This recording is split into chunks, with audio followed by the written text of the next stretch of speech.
चलिए आज हम पढ़ते हैं पैरामीट्रिक फंक्शन के बारे में। क्या होता है पैरामीट्रिक फंक्शन? इसका हिंदी होता है प्राचलिक फंक्शन। चलिए ध्यान दीजिएगा, जब दो चर x तथा y किसी तीसरे चर के फलन हो, कहने का मतलब ये हुआ कि जब दो चर x तथा y दो चर हुआ, किसी तीसरे चर का फलन हो, तो वैसे रूप को हम लोग कहेंगे प्राचलिक फंक्शन। जैसा कि मैंने नीचे लिखा है, x बराबर लिखा है f ऑफ t लिखा है और y बराबर लिखा है फाई ऑफ t। कहने का मतलब ये हुआ x भी t का फलन है और y भी t का फलन है। तो ये x और y दो चर हुआ अलग अलग, और t आपका सेम फलन है, सेम चर है, सॉरी ध्यान दीजिएगा। तो ये x और y दोनों एक ही चर का फलन हुआ, तो ऐसे रूप को हम लोग कहेंगे पैरामीट्रिक समीकरण या पैरामीट्रिक फंक्शन। ठीक है, चलिए ध्यान दीजिए। अब हमें इस फलन का करना है अवकलन, यानी हमें ज्ञात करना है dy बाई dx। ठीक है, चलिए मैं आपको एक बात और बता दूं, यहाँ पे जो ये तीसरा चर है जिसे मैंने t के रूप में लिखा है, इस t को कहते हैं प्राचल, जिसका इंग्लिश होता है पैरामीटर। ठीक है, यानी प्राचल मतलब हुआ कि दो चर जो है जिस चर का फलन हो, यानी तीसरा चर जो हुआ उस चर को हम लोग कहेंगे क्या? प्राचल। ठीक है, चलिए थोड़ा सा आगे बढ़ते हैं चलिए हम लोग भली भांति जानते हैं कि हमें हमेशा y का अवकलन ज्ञात करना होता है, यानी y एक x का फंक्शन है। ये तो हम लोग पहले भी पढ़ चुके हैं और पहले से भी जानते हैं। तो हमें हमेशा y का अवकलन ज्ञात करना है x के सापेक्ष में। ठीक है, चलिए ध्यान दीजिए, हम सबसे पहला काम क्या करेंगे, ये जो हमारा x है, x बराबर दिया हुआ f ऑफ t, इसका अवकलन ज्ञात करेंगे t के सापेक्ष में। t के सापेक्ष में क्यों? क्योंकि x जो है हमारा वो t का फलन है। मैंने कहा x t का फलन है, देखिए यहाँ से स्पष्ट हो रहा है, x बराबर लिखा है f ऑफ t। तो हम क्या करेंगे, x का अवकलन ज्ञात करेंगे t के सापेक्ष में। तो क्या हो जाएगा हमारा dx बाई dt हो जाएगा। तो बराबर क्या हो जाएगा, d बाई dt और फंक्शन ऑफ t। ठीक है, चलिए जब f ऑफ t का अवकलन करेंगे तो क्या हो जाएगा, f डैश t। ठीक है, तो हमारा यहाँ से dx बाई dt का वैल्यू क्या प्राप्त हुआ, f डैश t।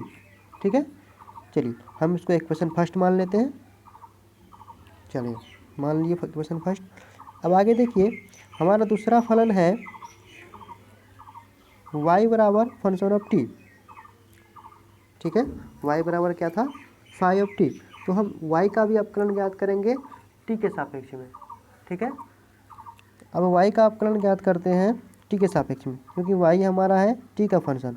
तो हमारा क्या हो जाएगा, d by D T phi of t। जब हम इसका अवकलन ज्ञात करेंगे तो क्या हो जाएगा, फाई डैश t। तो हम इसको भी समीकरण टू कंसिडर कर लेते हैं। ठीक है, अब आगे देखिए, हमें हमेशा ज्ञात करना होता है dy बाई dx। ये बात हम लोग भली भांति जानते हैं, हमें हमेशा y का अवकलन ज्ञात करना होता है x के सापेक्ष में। ठीक है, तो ध्यान दीजिएगा, अभी जो मैंने ज्ञात किया ऊपर में वो था dx बाई dt। ठीक है, तथा दूसरा ज्ञात किया मैंने dy बाई dt ज्ञात किया। ये अभी मैंने देखा, तुरंत निकाला अभी। चलिए ध्यान दीजिए, हमें निकालना क्या है, dy बाई dx निकालना है। चलिए हमें निकालना है dy बाई dx। तो यहाँ पे dy हमारा क्या ऊपर में चाहिए और dx नीचे में। तो हमारा पहला समीकरण क्या था, ये वाला, और दूसरा समीकरण क्या था, ये वाला। ठीक, तो हमें dy ऊपर में चाहिए। चलिए dy ऊपर में चाहिए, तो हम लोग क्या करते हैं कि समीकरण 2 जो था, ये समीकरण 2 हमारा है, समीकरण 2 में समीकरण 1 से भाग दे देते हैं। ध्यान दीजिएगा क्या होगा, भाग देने के बाद जब हम क्या लिखे यहाँ पे, समीकरण 1 में 2 से भाग देने पर थोड़ा सा कट गया है। चलिए, समीकरण 2 में जब 1 से भाग देंगे तो हमारा होगा dy/dt बट्टा हो जाएगा dx/dt। बिल्कुल सही। चलिए ठीक है। अब ध्यान दीजिएगा, जब भागा दिए तो दोनों का वैल्यू पुट करेंगे और मैंने अभी तुरंत ऊपर निकाला dy/dt का मान φ' और dx/dt का मान f'। ठीक है, दोनों का मान निकाला। यहाँ से देखिए आपका dt और dt कैंसिल हो रहा है। मैं इसको साफ कर दूँ। चलिए ध्यान दीजिएगा, dt कैंसिल हो गया तो यहाँ से हमें dy/dx बराबर मिला φ' बट्टा f'। यानी हमें एक प्राचलिक फंक्शन का अवकलन प्राप्त हो गया। इस तरह से हम किसी भी प्राचलिक फंक्शन यानी पैरामीट्रिक फंक्शन का अवकलन ज्ञात कर सकते हैं। ठीक है, आइए समझते हैं इसे एक एग्जाम्पल के माध्यम से। चलिए, जैसे कि मैंने एक फंक्शन लिया है, प्राचलिक फंक्शन लिया है, x बराबर लिया है 2t² और y बराबर लिया है t पर 4 पावर। ठीक है, चलिए अब देखिए, अब बोलेंगे ये प्राचलिक फंक्शन कैसे हुआ। देखिए आपका x भी t का फलन है और y भी किसका फलन है, t का, यानी दो चर किसी तीसरे चर का फलन है। ठीक है, चलिए इसमें भी सबसे पहला काम क्या करेंगे, हम लोग x का अवकलन ज्ञात करेंगे किसके सापेक्ष, t के सापेक्ष।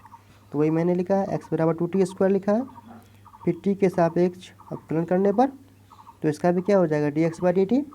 यहाँ ध्यान दीजिएगा 2t² है तो 2t² में आपका 2 कांस्टेंट है और t आपका एक चर है।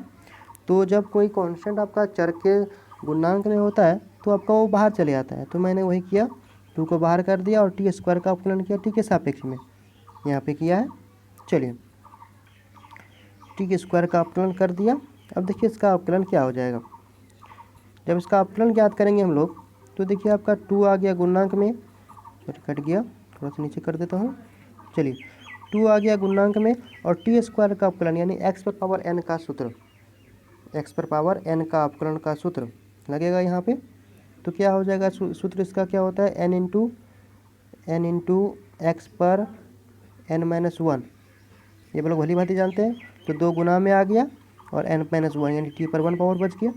ठीक है, तो यहाँ से dx/dt का वैल्यू क्या मिला हमें, 4t मिल गया। तो इसको इक्वेशन क्या कर लेते हैं, 1 मान लेते हैं। ठीक उसी प्रकार हम लोग y का भी अवकलन ज्ञात करेंगे t के सापेक्ष में। देखिए मैंने y बराबर लिखा है t पर 4 पावर। ठीक है, तो t के सापेक्ष अवकलन करने पर, चलिए t के सापेक्ष अवकलन करने पर क्या हो जाएगा हमारा dy/dt। ठीक उसी प्रकार यहाँ देखिए t के साथ कोई कांस्टेंट लगा हुआ नहीं है तो क्या हो जाएगा d/dt t पर 4 पावर। ठीक, तो यहाँ पे देख लीजिए क्या हो जाएगा d/dt, फिर वही फार्मूला लगाएंगे x पर n पावर का dc, तो 4 आपका गुणांक में आ गया और n-1 t पर 3 पावर बच गया। ठीक है, चलिए इसको इक्वेशन कर लेते हैं 2। चलिए, मैंने ऊपर अभी बता दिया है, तुरंत बताया कि हमें ज्ञात करना है dy/dx। तो हमें dy को ऊपर रखना है और dx को नीचे। तो ऊपर रखने के लिए हमें dy में यानी समीकरण 2 में किससे भाग देना होगा, 1 से। तो वही मैंने किया, यहाँ पे समीकरण 2 में किससे भाग दिया, समीकरण 1 से भाग दिया। तो समीकरण 2 में 1 से भाग देने पर हमें क्या प्राप्त होता है, dy/dt बट्टा dx/dt प्राप्त हुआ। बराबर देखिए dy/dt का मान मैंने तुरंत निकाला अभी 4t³। ठीक है, और dx/dt का मान क्या निकाला, 4t। ठीक, यहाँ से देखिए आपका 4 कैंसिल हो रहा है, वैल्यू दे देगा 1। और देखिए ऊपर में t³ है और नीचे एक t है, तो ये एक t कट जाएगा, ऊपर में बचेगा t², नीचे में कोई वैल्यू नहीं बचेगा। तो यहाँ से हमें dy/dx का मान क्या प्राप्त हो गया, t²। ठीक है, तो यानी कि हमारा पैरामीट्रिक फंक्शन दिया हुआ था, तो मैंने इस प्रकार से उसका अवकलन ज्ञात किया और हमें अवकलन प्राप्त क्या हो गया इसका, t²। ठीक है, इस प्रकार से हम किसी भी पैरामीट्रिक फंक्शन का अवकलन ज्ञात कर सकते हैं।